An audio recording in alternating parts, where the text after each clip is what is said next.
4 o'clock. We're going to start now. So just some quick housekeeping. If you've just joined us, the chat function is open. So there will be moments and chances throughout the presentation where I'm going to ask for parent involvement, and you can type in your responses into the chat, and I will consolidate the best that I can. If you do have any pressing questions, unfortunately, we only have 25 minutes today to play with. So if you can just private message Miss Clara, and then we will compile the questions and I will answer the questions at a later date. Today, we're going to be focusing a little bit more on what R1 looks like, the learning and teaching curriculum, and some housekeeping and getting to know Miss Clara and me a little bit better. Okay, so we're going to get started straight away. Okay.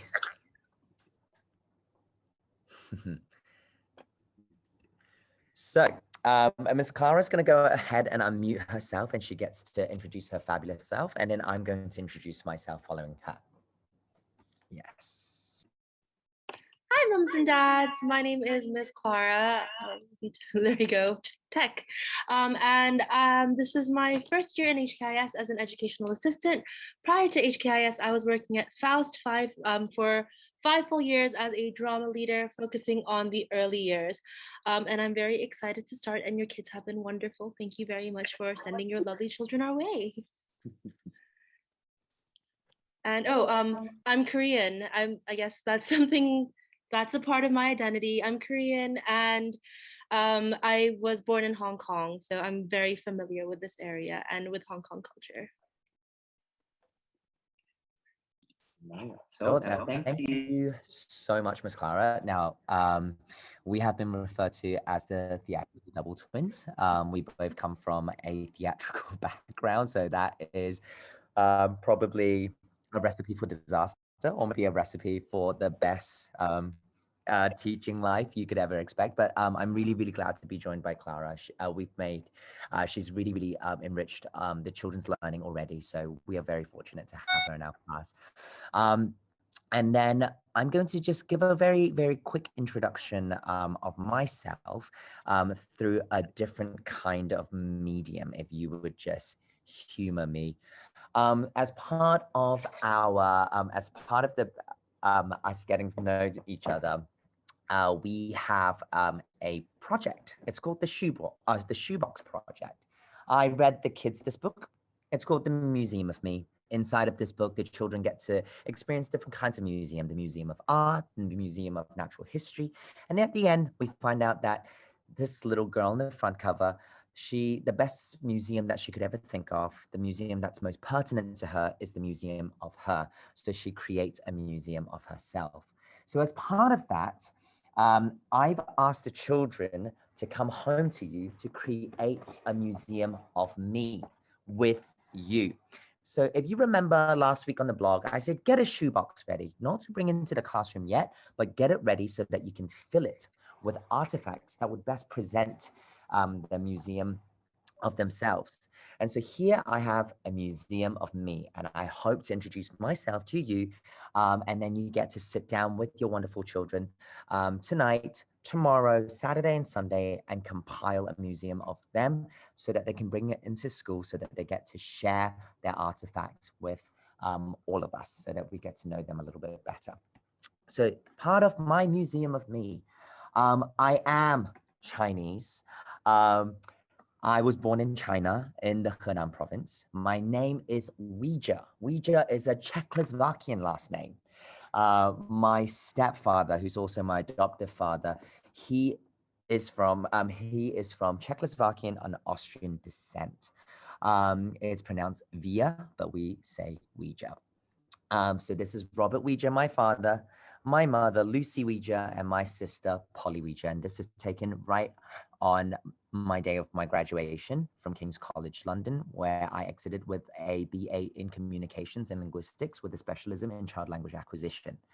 I then went to University of Exeter, and I got my postgraduate certificate in education, as well as a certificate in early years learning, before getting a master's in education with a specialism in curriculum and assessment design from the University College London. I have also spent time in New Zealand as Coral was from a beach called Piha Beach in New Zealand, which we lived very close as a boy.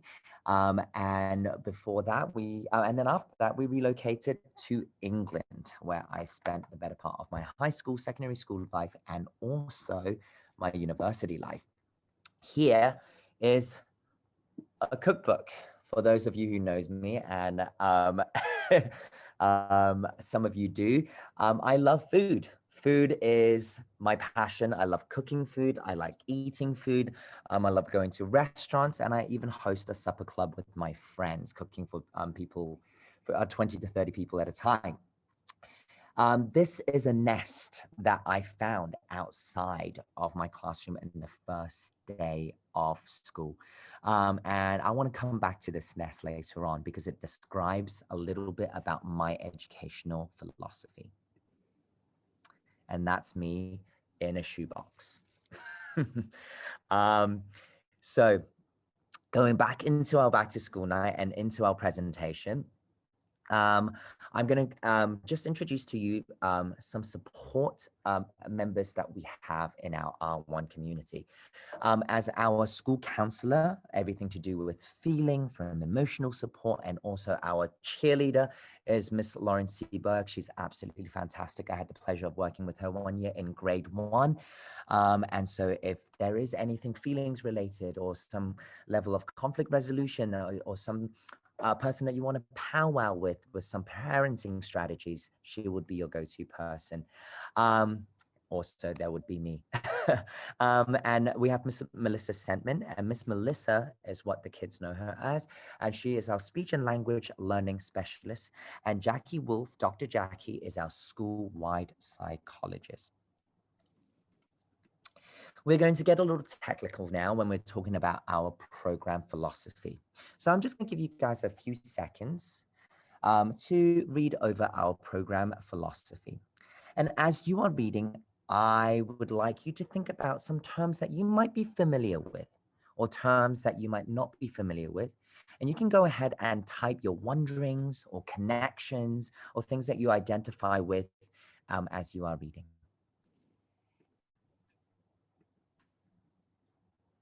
You might not understand it, some of the words, feel free to even express that.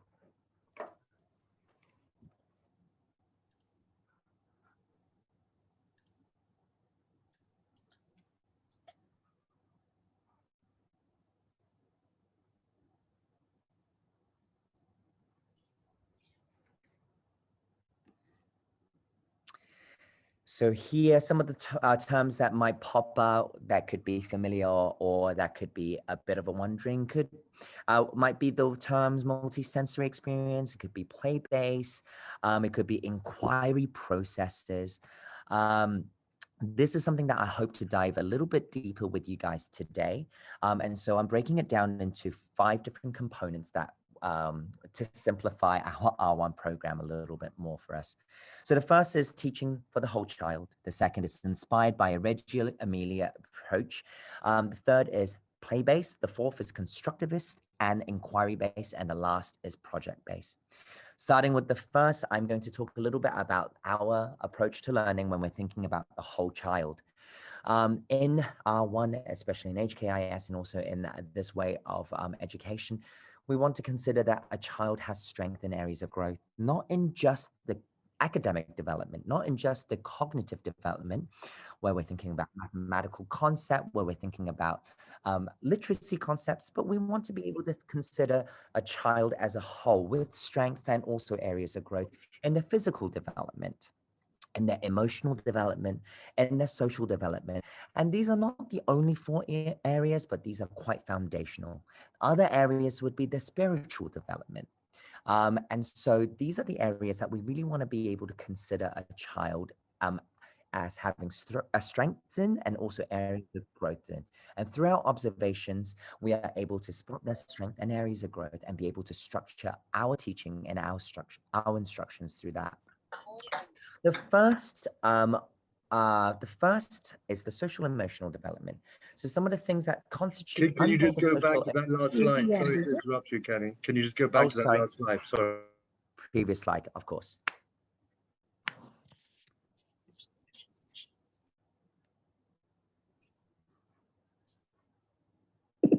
Okay. So then, no, don't worry. Please slow me down because I have a tendency to rush ahead. And this is also going to be recorded as well. So if you want to revisit this or you want clarification, please do feel free to reach out and contact me.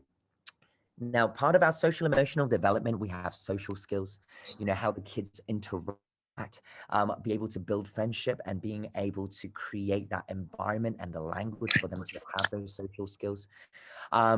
We want to be able to put our kids through productive struggles. You're going to hear some fights that might happen in classroom. They're not my friends anymore, but now they're my friends. They're not my friends anymore, but now they're my friends. These are the kinds of productive struggle that's going to build the resilience and also the persistence and the grit with our children. Empathy is quite abstract for our kids right now because right now the kids are really much grounded in themselves. Right now they're thinking about themselves, where they belong in the world. So for us to be able to build that empathy piece, we are building the kind of emotional intelligence for them to be able to think outside the bounds of themselves, interacting with others and thinking about other people's emotion. And I spoke a little bit about resilience. We want to be able to develop a child so that they are resilient, so that they are full of grit, so that they're persistent and they have perseverance. For within that, we want to be able to get them to explore new interests, for them to be able to overcome challenges, and for them to recognize that mistakes are part of their journey of learning. We are going to hear the term self-regulation a lot within R1 and also throughout the lower primary and upper primary division as your child moves through the grade level. A different way of thinking about self-regulation is balance.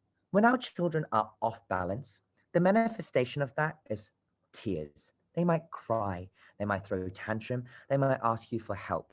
That's when they are feeling off balance. That's when they're not feeling regulated. That's when they're feeling dysregulated. And in seeking help, they are trying to find a place where they can be happy again, where they can feel regulated, where they can find their equilibrium. One of the things that we want to be able to put in place as structure for our children as early as R1 is skills for them to be able to regulate themselves, to find that balance for themselves, and nudging them along the way, giving them the skills and the equipment for them to be able to find that happy medium. And some of the times you would hear zones. What zone are you? Are you in a red zone? Are you feeling mad right now? Well, what can we do to try to move you to the blue zone or the yellow zone or the green zone? And those are the kind of language that we try to facilitate our children.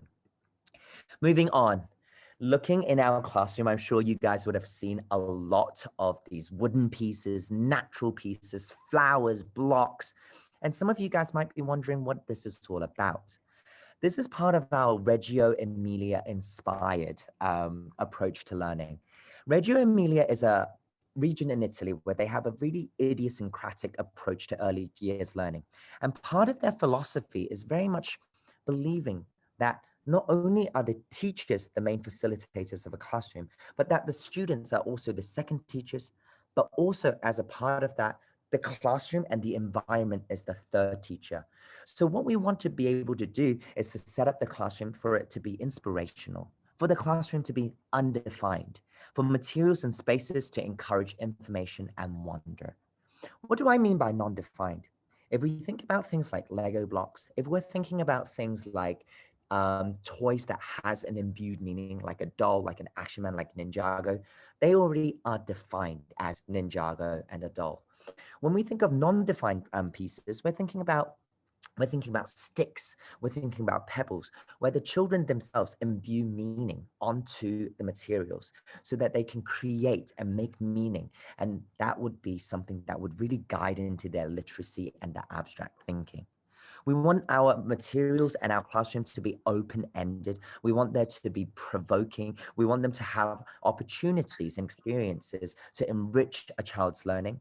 And so mainly, we also want our classroom to be filled with beauty, with order, and with light, because that is a strong motivator for children to keep our classroom tidy and clean.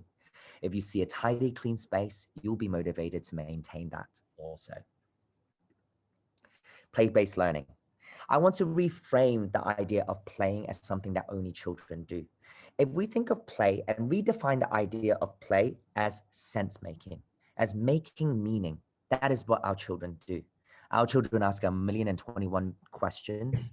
Our children are always constantly coming up and wanting to touch, to be tactile, to wonder, to smell. That is their way of making sense of the world. Play is their trajectory of understanding, making sense, and learning. And so in Reception 1, we believe in the importance of play. We believe that play is a child's job and that it is through play that the child develop important skills and learn in a meaningful way. And within that, we talk a little bit about inquiry learning and constructivist learning. What do we mean by that?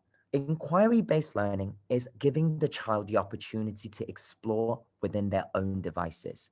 We want to be led by the child. We want to be able to honor where the child is at and be able to honor their curiosity, because we want them to know that what they are curious about has a place in the world. And so when you are an inquirer, you are an active learner. You know that knowledge is based within your experience, and you know that the child construct their own understanding of the world around them by playing, or in other words, by making sense with the world.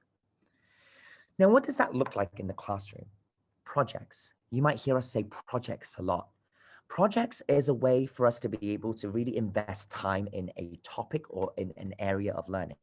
Water, construction, food.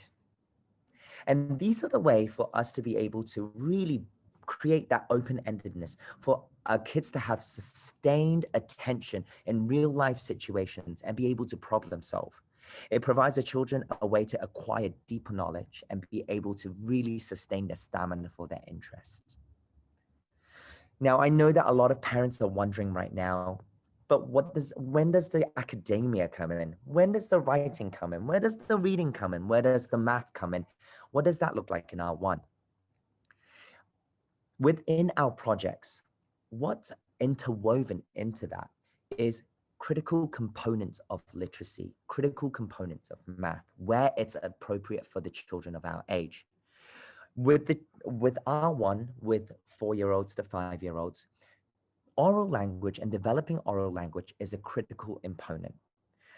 Not only that, we are developing them as readers and writers, which means we are developing them as readers with identities and writers with identities. I am the kind of reader who, I am the kind of writer who.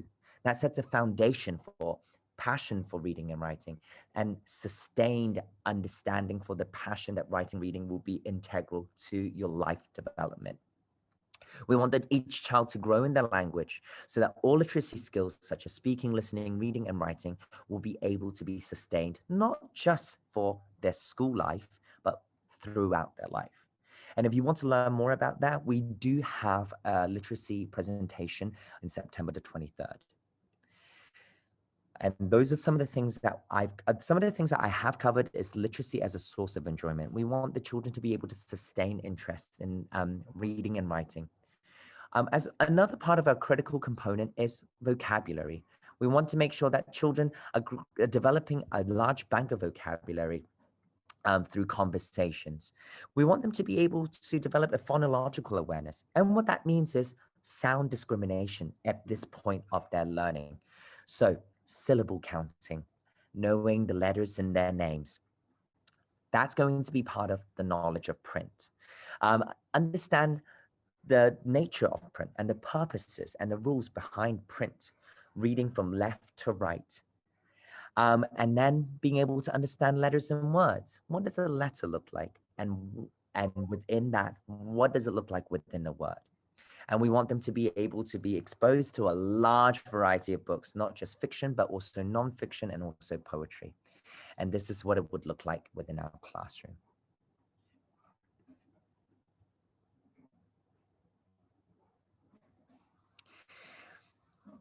One of the things that you're going to hear a lot of us do is bookmaking. We believe that children come in as authors. We want to develop that identity within children, that you are the kind of writer who are doing all of these things already to inspire them to be writers.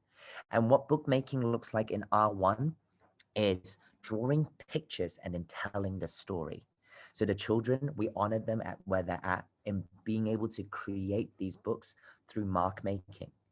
And you'll see a lot of those books coming home, being retold in class, etc., etc. Next, we're going to go into math, and I'm going to show you a diagram that's going to be a little bit bewildering, but bear with me. This is our mathematical practice. So I'm just going to leave it there for you guys to have a look at our mathematical approaches, our practices, and I'll speak a little bit more about that. A lot of the times our conception for learning and teaching in schools and how it applies to math is to do with quick number facts: 5 plus 5, 10, 6 plus 6, 12. That forms one part of a greater whole of learning. That forms a procedural fluency. If you look at the other components, the other strands, there is adaptive reasoning, strategic components. There is also a computational understanding. So all of these different strands make up a mathematicians, which means that they are defending what they're saying, that they are questioning what other people are putting forward on the table, that they're accepting that there is more than one possible answer. Now, when we see math in that way, we alleviate math fear a little bit and encourage math creativity, because math, just like language, have just as much scope for creativity. What does that look like in R1? In R1, we want to be able to approach math with a growth mindset. I am a mathematician who. I'm a mathematician who likes to count by twos. I am a mathematician who likes to count by ones. I'm a mathematician that can count under 10 or under 5. They are problem solvers, that they can take risk and tackle a question that they don't know and be able to make those mistakes so that they can try again, and that they are able to make connections. Oh, I remember the time when I did this in a different way. Some of the critical components of math is listed here. So same and different, patterning, conservation, which means that if I have a collection of numbers, a collection of items, and I move it, the collection stays the same. Counting, supertizing, looking at a collection of items and knowing how many is there straight away, under 5. Operations, space, and shapes like geometry. So I'm going to go in and I'm going to get a little bit of interaction with you guys right now, some participation even. And I'm going to ask you to look at the next slide, like R1 is, and notice the similarities and differences between these two pictures. And you can just go ahead and type in the chat function some of the similarities and differences you notice between these two people.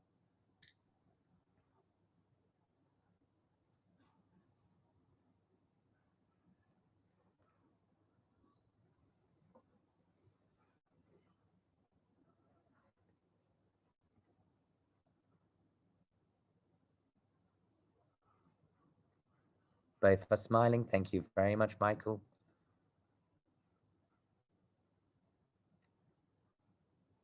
Beautiful smiles. Oh, yes, those are the similarities. Different colored shirts. Happy to be there. Fantastic. Thank you very much. You will notice these similarities and differences. Now, how does that apply within the mathematical world? How does that form the foundation for R1 students? How is this even mathematical thinking? I'm going to give you the next slide.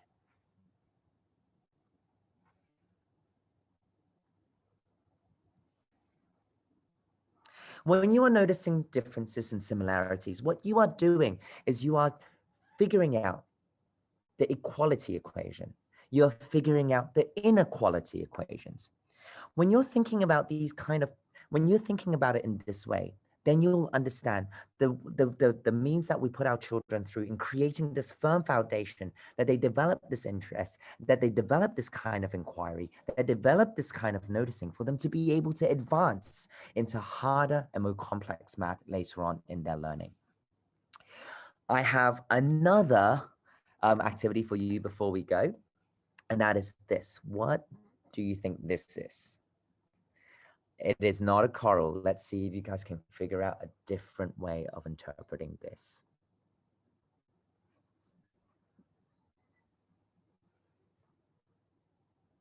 A memory, my goodness, an elephant tooth.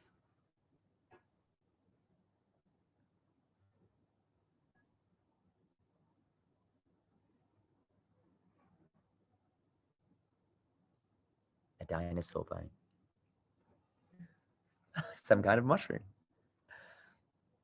Now, what I want to show you guys is this is X. This is algebraic thinking. X equals 2. Because if we're thinking about X, X is a replacement. And if we are able to get the children to start thinking in this abstract way, then this is a strong component for them to be able to develop the algebraic thinking that allows them to think about X in the future. So this is why we want them to have these kind of solid foundation, and this is what it looks like in R1. Within our religious studies, sorry, I'm zooming ahead. I know that you guys probably have a lot of questions for me, but please do send them through. Please call me. I love having these conversations with you all. Within our religious studies, we believe that children recognize and define and articulate their own spiritual identity. That's the red box. It cuts through the blue box and the green box, which means that within our school, we use Christianity as our stepping stone in order to understand the world religions so that they can understand major themes like holy books, holy texts, who we are with across religion. And what that looks like within our religious studies curriculum would be this. Where do we belong? Which stories are special and why? Which people are special and why? And what is special about our world? Now, some of the questions that you might have at home is, how can you help at home?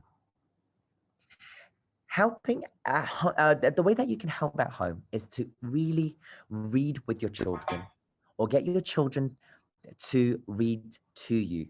Right now, at this point in R1, we want them to be able to read the pictures, to develop that interest and that identity. We want them to be able to explain using vocabulary. We want them to be able to read a broad variety of fiction and nonfiction books. We want to be able to tell your children that they are already readers and writers. In terms of independence and creating that resilience and grit and perseverance and persistence, it is really important to create and carve out opportunities that they are able to be independent. Setting a timer, getting them, allowing them enough time to be independent, thinking 10 minutes ahead of what they need to do so that they can have that feeling of success when they are able to accomplish what they've done. Now, just before I go, I really want to show you this. This is my teaching philosophy that I have shared with you before. My teaching philosophy. Now, we can learn a lot from birds. When birds lay their eggs, they protect them and keep them warm until they hatch. Once they hatch, all the little chicks scream and cry for food until mommy feeds them, and then they rest. Soon they start to venture to the sides of the nest and they grow feathers and they begin to flap their wings. Mom and dad watch them, and when the chicks are ready, they will take them down to the ground to let them practice flying. This is the stage your kids are at. They're not ready to kick them out of the nest, but you are allowing them to practice to fly. The birds watching their offspring try and go through the productive struggles and try again. The fledglings decide to give up.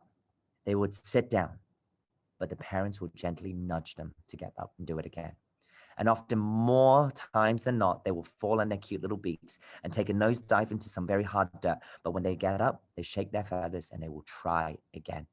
And each time, the parents are less and less involved until one day the birds actually fly independently by themselves. Not very far, but it's just a start. And this analogy is just to remind you that preschool is a time to allow your kids to try, to experiment, to fall, and sometimes to fail, but knowing that you are there to support them. They will grow into empowered young humans and eventually become exactly the person they want to be. And please know that you are not alone. We too are teaching them to fly and making sure that they are safe when they are here.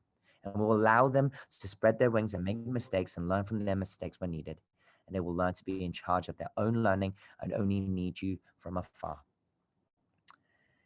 Each year will have their own challenges, and we will give them the tools to deal with these challenges. So the best advice that I can give you is to allow them to find and let them learn from their consequences of their choices, whether those are negative or positive, in a safe and loving environment of your homes and in HKIS. And if you do, when you send her off into life, you know she'll be ready. So welcome to preschool and welcome to HKIS. Thank you very much, guys.